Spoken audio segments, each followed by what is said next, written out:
There is a behavior that almost every genuinely powerful person shares. It doesn't show up in their interviews, it doesn't show up in their biographies, and most of the time, the people doing it will never admit it out loud, because the moment you say it plainly, it sounds calculated, and neither framing does it justice.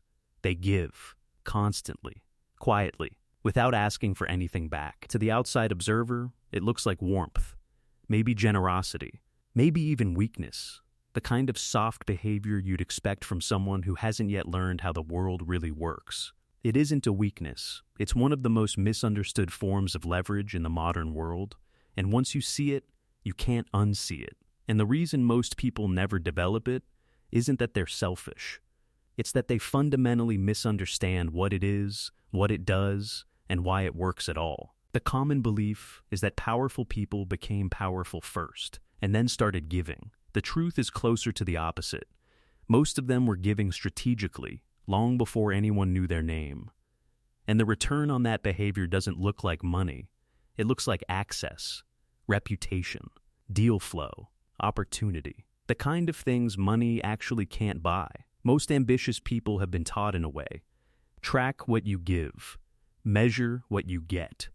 Build your network like a spreadsheet. In the next 10 minutes, we're going to break down exactly how this works, the psychology behind it, the precise mechanism by which consistent non-transactional generosity builds a form of social and reputational capital that cannot be purchased, cannot be manufactured through networking events or LinkedIn activities. This isn't a video about being nice. This is a video about a game that's being played around you every day, and the rules nobody explains. And once you see how that math works, you'll recognize the pattern in every powerful room you've ever been curious about. The central idea here is that generosity, practiced consistently and without visible expectation of return, functions less like a moral virtue and more like a long cycle investment with asymmetric returns. Call it reputational compounding. Think of it this way. A transactional favor is a coin. You hand it over, you get something back, the exchange ends, and you start from zero again. A non-transactional favor is a seed. You don't know which ones will grow, you don't know when, but enough seeds, planted long enough, turn into a forest you didn't plan for, but now live inside. Sociologist Mark Granovetter spent his career studying how opportunities actually move through human networks. What he found wasn't that the strongest relationships carry the most value. It's the weak ones, the loose connections, the people you helped once and barely remember. Most people assume powerful operators give because they've already won. They can afford to be generous. Scarcity is behind them, so kindness is cheap. It's a comforting story. The psychological reality is far more specific and far more uncomfortable. The giving tends to come first. The status tends to come second. The causality runs the opposite direction from what most people quietly believe. In the 1970s, sociologist Mark Granovetter at Stanford published research that would quietly reshape how social scientists think about opportunity. His finding, drawn from studying how people actually found jobs, not how they thought they found them, was that weak ties, peripheral contacts, people at the edges of your network were responsible for the majority of high-value opportunities. Not close friends, not strong professional allies, the people you barely knew. What does that mean practically? It means that most deliberate networking is aimed precisely at the wrong people. The energy invested in deepening strong ties, the colleagues you already trust, the friends who already know your work, produces diminishing returns. The relationships that carry the highest leverage are the ones most people neglect almost entirely. The person you met once at a dinner and sent a useful article to 3 months later, expecting nothing. The former colleague you introduced to someone across industries simply because the connection seemed genuinely useful to both of them. Here is where the mechanism becomes self-reinforcing. When you give something useful, real information, a genuine introduction, a piece of your attention to someone at the edge of your network, you are not remembered as a colleague. You are remembered as a person who does that. The action gets attributed not to the specific transaction, but to a trait.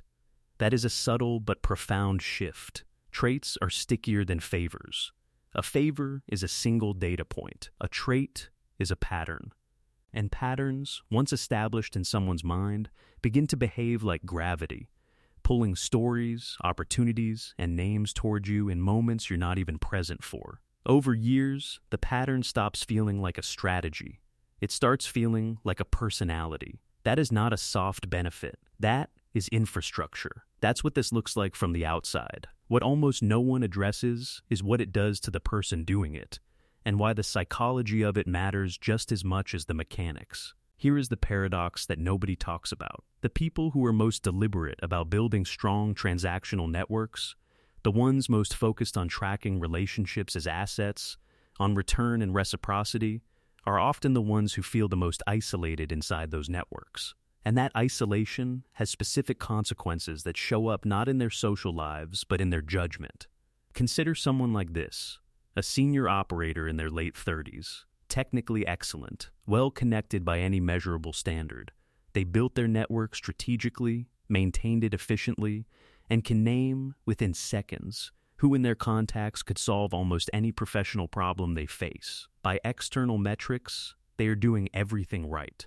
But watch what happens at a moment of genuine uncertainty, when they encounter an opportunity that doesn't fit their existing model, or a problem they haven't solved before. They freeze. Not because they lack intelligence, because they lack access to the kind of candid, low-stakes thinking that only exists in relationships with no agenda. Their network is full of people who need them to be competent. There is no one to think out loud with. The very efficiency of how they built it stripped out the only kind of connection that produces genuine insight.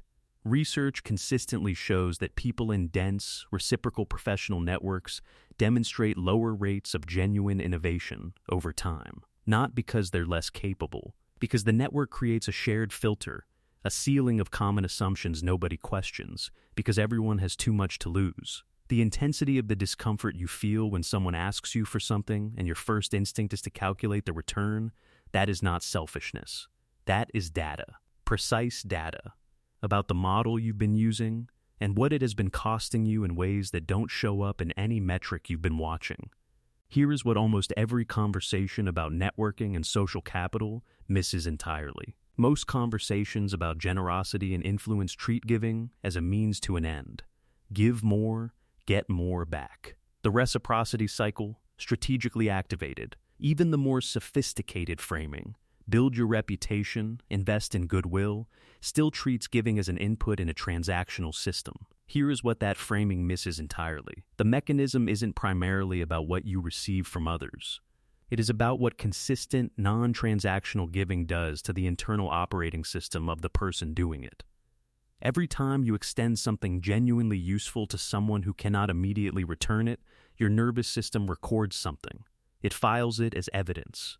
Evidence against the belief, often unexamined, often deeply embedded, that resources are finite, that relationships are zero-sum, that your position in any room is contingent and therefore requires protection. That belief is the actual ceiling, not your skills, not your network size, the belief that giving depletes. And evidence, accumulated over time, is the only thing that actually rewires a belief, not affirmation, not willpower, evidence. Neuroscientist Jamil Zaki at Stanford's Social Neuroscience Lab has documented that repeated acts of genuine generosity, not performed for recognition, activate reward pathways in ways that are neurologically distinct from transactional pro-social behavior. The distinction matters because the internal signal produced is categorically different. One registers as exchange, the other registers as an agency.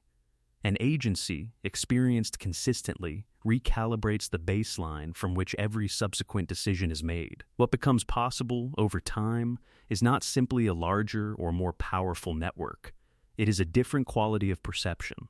The person who has spent years giving without calculation develops a specific cognitive trait. They are less threatened by other people's success. They are better at genuine collaboration. They ask better questions because they're not managing an image while asking them. And perhaps most practically, they attract, without effort, the kind of relationships that produce non-linear outcomes. The conversation that changes the direction of a company. The introduction that opens an entirely new category of opportunity. Not because they networked correctly, because they became the kind of node in a network that naturally routes high-value information and connection toward itself. That is not a metaphor. That is a direct consequence of what non-transactional giving, done consistently over years, trains the mind and the network around it to do. There is a version of this that goes badly, and it goes badly in a specific way that's worth naming. Generosity deployed without discernment stops being generosity and starts being availability. The person who gives to everyone, without any internal architecture for when and how and to whom, eventually they are not known as generous. They are known as accessible. And accessibility is not leverage. It is the opposite of leverage. It is the systematic dilution of the very quality that made the giving valuable in the first place. The people who do this well are not giving endlessly. They are giving precisely. The distinction isn't generosity versus strategy. It is whether the giving comes from surplus or from a need to be liked. Giving from a need for approval produces people pleasing. Giving from genuine surplus produces reputation. Those two things look almost identical from the outside. They produce completely different outcomes over time. The trap then is this. The moment the giving becomes a performance, conscious or otherwise, it loses the quality that made it compound. The network can feel the difference, not explicitly, not in any single interaction. But over years, the distinction becomes visible in who shows up for you when nothing is being asked and nothing is being offered. That is the only real test. So how do you get the compounding without the trap? The answer is not about technique. It is about the underlying orientation from which the giving operates. The shift is not from selfish to generous.